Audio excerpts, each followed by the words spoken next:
doing with the actual party organization itself. Now the RNC, before the primary's over, they're replacing the head of the RNC with his daughter-in-law. His campaign manager is going to be director of operations. And they've now announced that the RNC is no longer about winning races up and down the ticket, it's about Donald Trump. Now, he has spent $60 million of his campaign contributions on personal court cases. And now the RNC is going to be his own personal legal fund.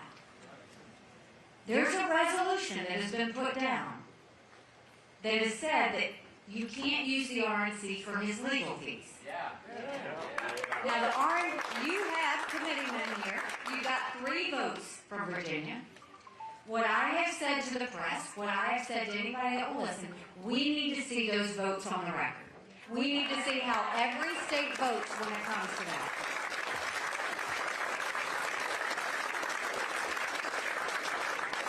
And we also need to acknowledge that all we have done under Donald Trump is lose.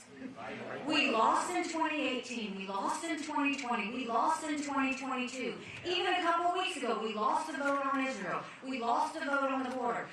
The RNC chair lost her job. He had his fingerprints on all of that. Everything Donald Trump does, we lose. And at some point, maybe we need to say, maybe Donald Trump is the problem.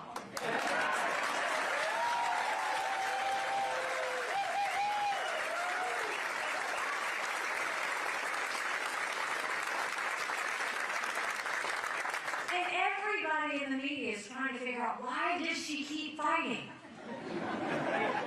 Why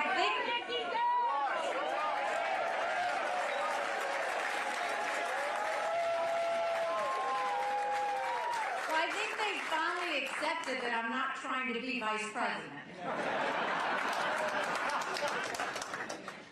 And I've said very clearly, this is not about a future political party, political career of anything. If that were the case, I would have gotten out a long time ago.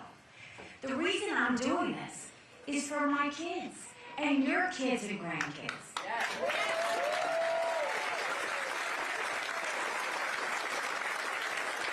Look at the younger generation.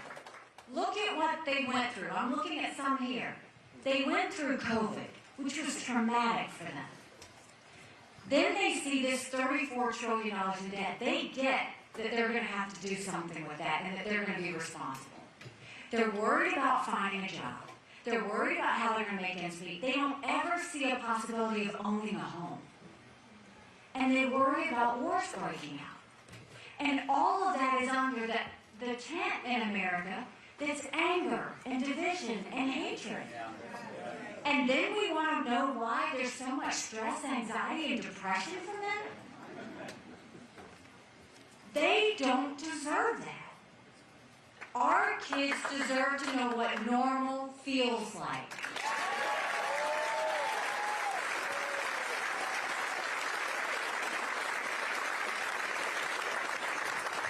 There's nothing normal about Joe Biden allowing millions of illegal immigrants to come into our country and nobody stopping him. There's nothing normal about Joe Biden caring more about gender pronouns than whether our kids can read them.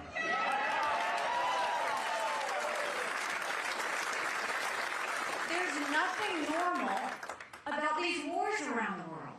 And under Donald Trump, there's nothing normal about him criticizing the supporters of an opponent and calling them, saying they're barred permanently from MAGA. There's nothing normal under Donald Trump to spend campaign contributions on personal legal fees. There's nothing normal about Donald Trump siding with a dictator over our allies who stood with us after 9/11. And there's nothing normal with the fact that Joe Biden calls his opponents fascists and Donald Trump calls his opponents vermin. None of this is normal.